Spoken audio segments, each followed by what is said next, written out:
throughout your life, how have you abused alcohol?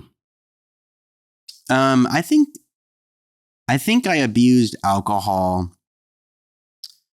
For a long time, but I was surrounded by friends that were abusing it more than me. And so it was easy to overlook how I was abusing it, but I was also being influenced by them abusing it too. Being surrounded by now openly alcoholics that have either gone to rehab or not is what I'm talking about. And like the partying with them before they knew they were an alcoholic and watching them abuse it, learning traits from them on how they drink. But I've definitely gone through pretty consistent years of my life, especially my younger 20s when we were doing dance music. And far after when I lived in New Orleans and everything, where definitely I abused alcohol. But I would never consider myself an alcoholic. Have you ever like gone through phases of your life where you with alcohol? Yeah. Or do you consider yourself an alcoholic or? Well, I mean, some of these things, it's like, I'm not really using any substances anymore. Yeah. Besides, like, psychedelic or just plant medicine therapy. That's like, we'll go into plant medicine. Right, just sure. right now, it's just alcohol. I quit drinking. Yeah. Right. January 1st of 2021. Why'd you do that? Because, I was great at partying. And, I was never really somebody that was a nightly drinker. Mm-hmm. I guess in my current relationship, when you're with somebody that you really love and you're in a routine and you're working your job every day, it's really easy to fall into like coming home every day and wanting a glass of scotch. And so maybe like 3 times out of the week, I started to find myself like having a glass of scotch, which led to 2 glasses of scotch. Like on a Thursday night before a Friday work day or something, and then Friday night. But I was never a nightly drinker. It was like when most of my life, it was kind of like from when even before I was 21, I started to build more of just this picture of like, if I'm going out with friends, me and my friends, like part of the hanging out was getting drunk or doing something, getting super stoned but alcohol wasn't really a powerful substance in my life until I turned 21. And it was powerful before, but it wasn't like in the same, like it didn't become a part of my culture. And then like most things, because I did like in high school, I wasn't going to like house parties and getting drunk. Yeah, you were. What are you talking about? In high school?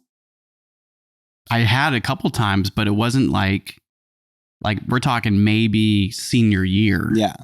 Like most, like when it came to like drinking, like senior year, end of senior year, and then freshman year of college. I think that's really common for a lot of people though. And college was and especially when I started going to the University of San Francisco. Yeah.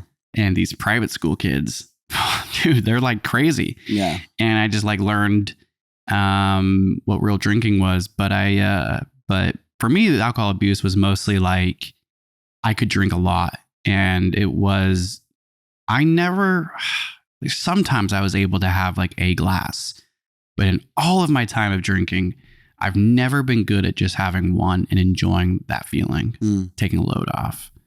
It's always been like, well, what am I doing here? Like, let's definitely have a second one. Like if I'm drinking, I'm going to drink to have a feeling. Yeah. Oh, what's that feeling? Not feeling anything. It's like, so this was like, the idea was like, I want to feel good. How do you feel good? Well, and it always ended up being drunk or some form of extreme buzzed. And so, yeah, man, I mean, I remember in college, it was just like, man, we would have Thursday, Friday, Saturday nights. Yeah. Benders were a usual thing. Yeah. I was getting good grades and still able to be like Thursday was college night and it would be like out till 2, 3 a.m. and just hammered, and then like Friday night, week's over, hammered. And then like this is like, I had like a year of college where I wasn't working. The only year of my life I wasn't working. Yeah. And that was just like all game. And there was just, yeah, man. And I actually kind of hated it because it would like, I'd feel so shitty on Fridays But I was like so used, like school was really hard. And I'd be nervous about school or anxious about this or that. And so if I went to school hungover, then I wouldn't be worrying about school. I'd be worrying about the fact that I didn't feel good, you know? And it was like, I don't know what to do with my life on a Saturday. Well, it's like, well, you're hungover, so you're just surviving. Yeah. It's almost like you could control how you're going to feel bad the next day. So it felt good to be okay drinking the night before. Right. Because that's going to be what makes you feel bad, not yourself. Exactly. Like a big party night of like Friday night partying and drinking would be like feeling super hungover and sick on Saturday, but we're going to go and get brunch with a bunch of friends and eat a huge breakfast and drink a ton of water and go to a park and get mimosas while you're there. Make you feel a little better. Hair on the dog. Yeah. Oh, hair on the dog helps your hangovers. You want to know what also really helps a hangover? Not drinking to the point of where you get hungover. Yeah. Right. So it's always like having control of that bad feeling felt like I was having control over something. And so, I was a major alcoholic, 100%. And I never really admitted it until I realized I needed to be honest about the fact that I never learned or could learn, at least in my life now. And, or when I was drinking, like I never was drinking for the enjoyment of drinking. It was because like I'm with the love of my life, my partner, but we're going to watch a movie and I can't like, what am I going to do? Watch a movie sober? Yeah. Like, what does that mean? There was always this weird feeling that I would suppress and it'd be like, and so then it would be like, you know, we'd be drinking or whatever. Or I would, you know, like, and she was a much more controlled drinker. And I learned that that type of anxiety of being like, I don't want to like watch a movie without like, you know, like it's Friday night. Let's go get a bottle of scotch.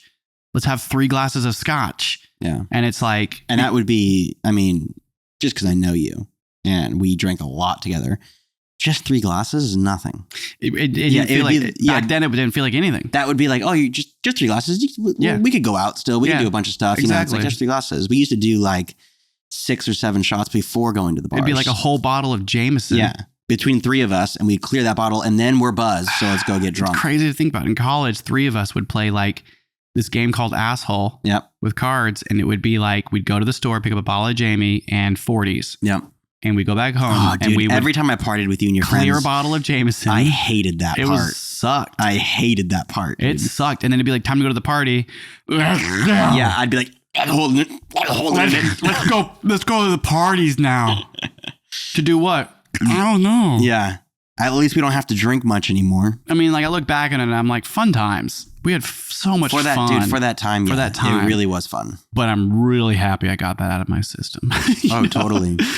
We've known people that don't start that phase. If you're ever going to go through a party phase, but they don't start that until 28, 29. Yeah. And then they go through their 30s partying, where it's like now to being 30 and all the problems I'm having, I'm like, I'm so happy I'm not drunk all the time now. Right. And that's how I was realizing, even, you know, being honest, like being with my son, where it'd be like, you know, most parents have a glass after a busy day, right? And their kids are doing homework or whatever. But it's like being really honest about like, when I finally realized it was time, like for like a couple years, I was thinking like, I really want to get sober from booze. And I would just say that in my head. Well, what does that really mean? That means not drinking while you watch a movie with your son and your love. Yeah. Oh, well, do you want to do that? No, but I want to try to get sober. But it's like, but I don't want to be sober, but I want to try to get, it's like this weird thought that I was having. And when I finally was like, the thing with me, man, is when I made enough mistakes. What I mean by mistakes is part of like my biggest issue from my trauma, which we've talked about a lot on this cast, has been anger. Yeah. The way I've dealt with fear has been with anger. Yeah. The way I've dealt with being really, really excited has been like over the top rage. Yeah. And that's always been kind of my reactiveness. You stub your toe, you kind of slap a wall, you drop something on the ground. It's the fucking pen's fault. You know, it fell. And like, so there's always this reactive anger. And if there's one thing alcohol does is it kind of disassociates me would disassociate me from being able to catch myself, from being so reactive. Letting yourself slip easier. And so it only takes enough times, like, oh, the love of my life, this woman that I just am so in love with that like I would never do anything to hurt. And then all of a sudden it's like my words and my energy can become extremely destructive when things get hard because I'm drunk. Yeah. And it was like, it's like, I had to admit it, that it was like, I'm scaring the shit out of this woman that I want to marry. And it's only happened I can count on one hand. And it's like, it should never happen. Literally, there should never be a time I'm counting on one hand. But everyone makes mistakes. But why are you making mistakes? Because I'm not being honest. Yeah. So it was like the moment that it was like, I need to learn the relationship that I have with alcohol. It was like the only way I could do that was by quitting. So I quit. Yeah. And what I learned in that first month was that, I can't drink anymore because I'm not getting angry anymore. It was like, I'm not getting angry in the same way. Like I'm actually able to see how I just broke so many rules by just like flipping out and like being so annoyed by life just because like alcohol was like, I'm relaxed. Are you? No, you're just like way more prone to anger. So that was me. I definitely abused alcohol in my own way. Not a nightly drinker, but I partied real hard. And then when it came to my relationships, whether it was hanging out with you, whether it was going to a person's house, whether it was going to the movies, whether it was sitting with my love watching a movie or just hanging out, whether it was playing a board game with my son, it was like, well, let's pour a glass of scotch. Well, let's have a glass of scotch. Well, let's have a glass of scotch because why not? We're about to do something. And it was time to be like, am I really spending time with myself? No. Oh, yeah. It was always about getting the bottle wherever we would go, anything we would do. And it was for both of us. It wasn't just you. It was just about whatever we're going to do. Let's grab a bottle. And before we go into the movie, let's take a handful of swigs and then let's pour some in a water bottle and take some with us. It was always about keeping a good buzz. And then because later tonight, we're going to get legit blocked out drunk. Yeah. But let's get through the movie, get a good buzz on. We'll put your kid to sleep and then let's go downstairs and get fucked up. Like that mentality was for most of my 20s at least. And oh man, I'm so happy I don't do that anymore. Yeah. There's something about like absolutely growing out of that and really growing out of it where it's like, I really don't want that ever again. I never want that again because I feel so much better without it mentally. It just taking the whole physical effects out of it, but like mentally, I feel so much better without being drunk. So how do you feel better from taking that out? Is there anxiety less? Everything's different now that I smoke weed. Yeah. Yeah. Which we could jump into that being the next one. Yeah. But the thing I'll finish is for me, my anxiety and my depression changed once I quit alcohol. Something happened. This is just with me. And I don't judge anybody that drinks. Try not to. I really don't. Because I spent so much of my life partying, and had so much fun that like that version of fun that like what happened with me was in our culture, there's just so much that's pushed with like booze being it's a medicine and booze it's capitalized on. It's a multi-trillion-dollar industry. So it's like, it makes sense why people choose alcohol as their first source of relaxation or whatever, or like my heart's broken, let's drink, let's drink. And for me, I felt like I gained some control over my life that I personally had always wanted for years. Like I'd always wanted to get sober. The moment that I just did it, it was hard for like 3 months because so much of my life was based off drinking, like doing things.